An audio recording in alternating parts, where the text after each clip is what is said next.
Welcome to the Rim Brake Rodeo. We hope this video helps. In this video, I will explain how to fix your Nissan Altima glove compartment latch.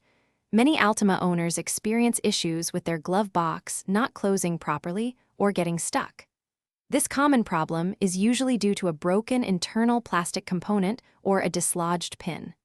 Don't worry, with a few simple steps, you can often resolve this yourself, saving time and money on professional repairs. Let's get started on diagnosing and fixing this common inconvenience. First, let's diagnose the problem. Open your glove box and carefully examine the latch mechanism. Look for any broken plastic tabs, a missing spring, or a part that appears jammed. Sometimes, the issue is simply a dislodged hinge pin. For most repairs, you'll need a Phillips head screwdriver and possibly a small flathead screwdriver or a pick tool. In some cases, no tools are needed for initial inspection and removal. To access the latch, you'll need to remove the glove box. Open it fully and locate the two hinge pins at the bottom. Push these pins towards the center of the box to release the hinges.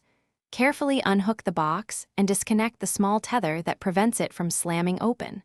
Once removed, you can usually find the latch mechanism secured by 3 or 4 Phillips head screws. Inspect the internal components for brakes, especially small plastic wheels or springs, and replace or repair as needed.